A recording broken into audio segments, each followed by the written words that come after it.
Welcome to the What's Happening Birmingham video podcast.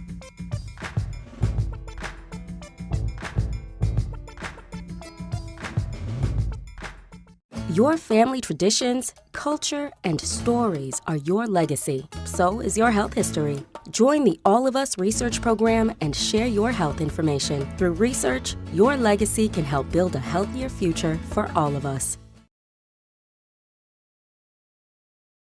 Hello everybody, this is Jarvis Scott with What's Happening Birmingham. Today I got something very new and different. I'm here with Nathan with May Mobility. Nathan, how you doing today? Good, I'm doing well. So this is May Mobility. We're an autonomous vehicle company. I'll be your sort of not driver for today, I guess.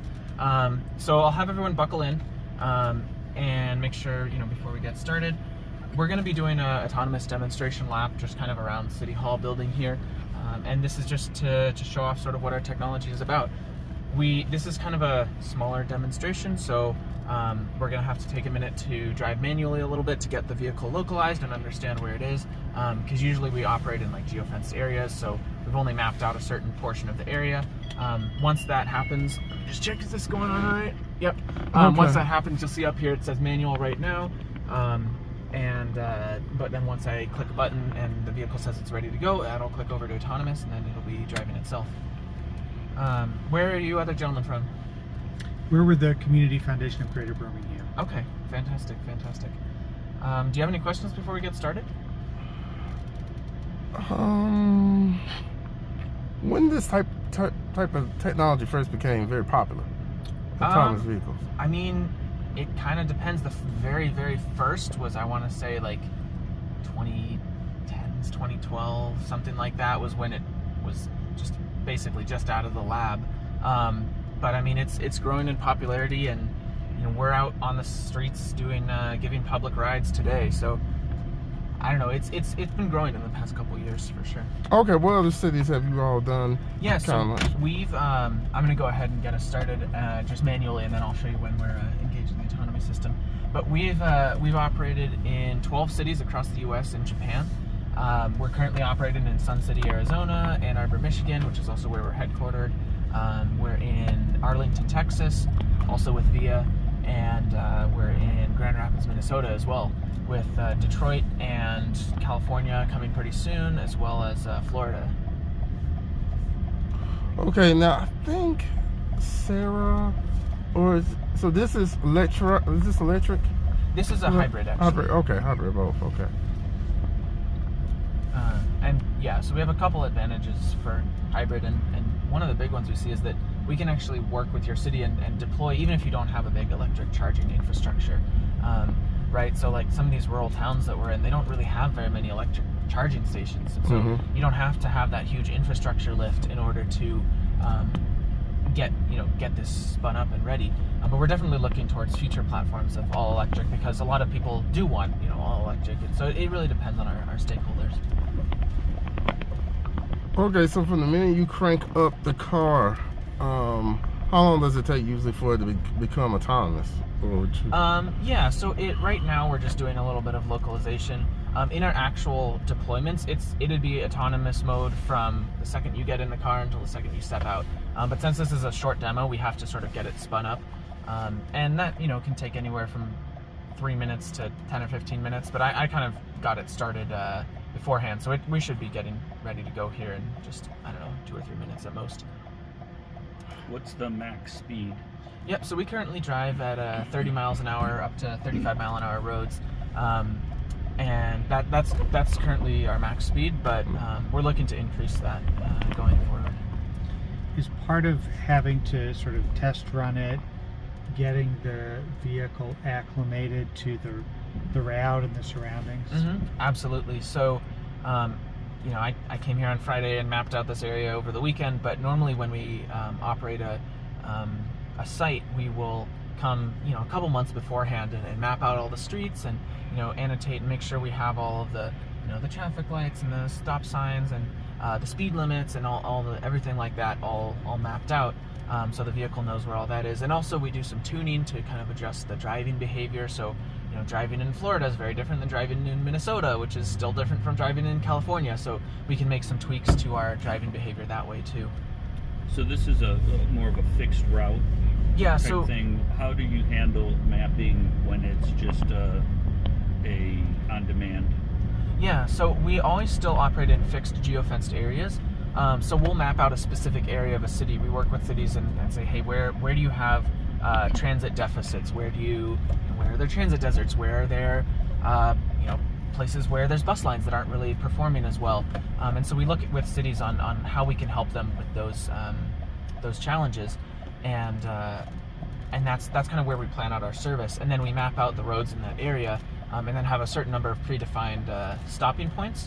So we kind of sit somewhere between the fully on-demand, like you would see an Uber or a Lyft or something where it just goes point to point. We're between that and a bus service, which is a fixed route. So we're more convenient than a fixed route bus, but we're also more efficient and can get more ride sharing because it's stop to stop versus directly like door to door than you would with a full sort of Uber or Lyft service like that. So what you're doing in Arlington is not on demand. It's a fixed set of fixed stops. Yeah, I'm actually going to go ahead and engage the autonomous system now. So see, it says autonomy mode. Oh, wow. Now, here we go.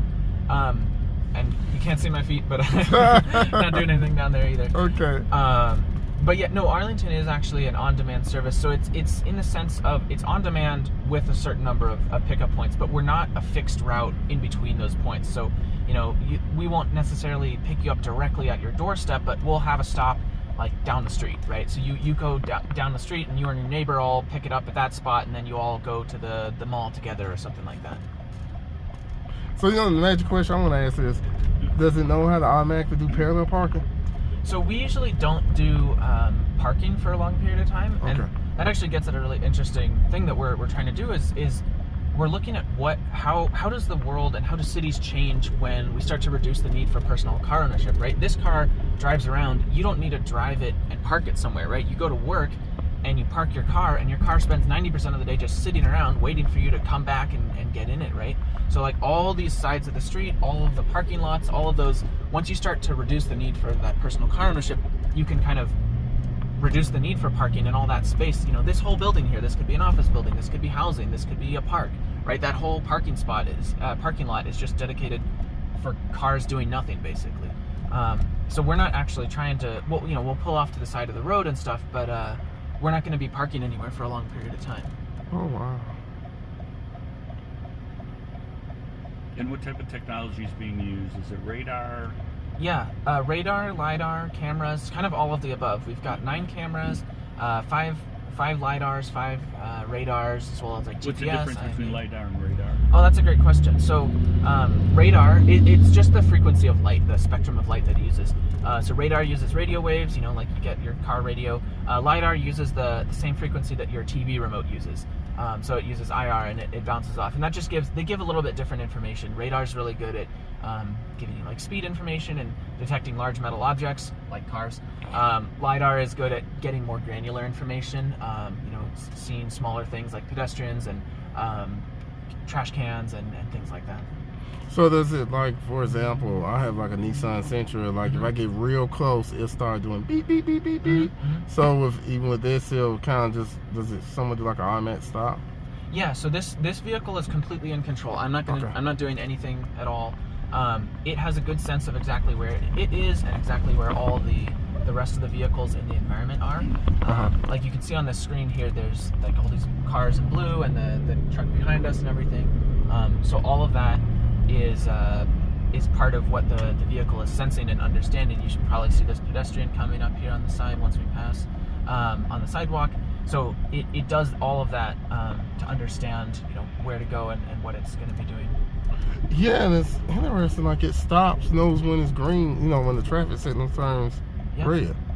And now we're coming to a stop because this is the end of our demo route, so I'm going to take back over. All I got to do is just tap the wheel a little bit or put my foot on the accelerator.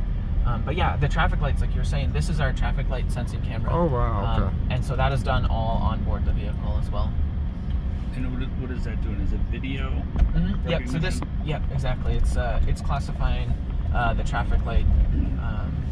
We have a sort of an AI model to determine, it's not too complicated. It just has to see whether it's red or green. But sometimes it's like, oh, that's green, but it's also an arrow, or there's a few nuances to it, but yeah, it's just a video feed that's classifying the color of the traffic light. Just gonna loop this around the back here. This definitely is the new definition of a chauffeured ride. Yeah, absolutely. I mean, that's what we're looking to change the transportation landscape in the future. And what is the time frame for what year where you don't have to have a driver-assisted vehicle?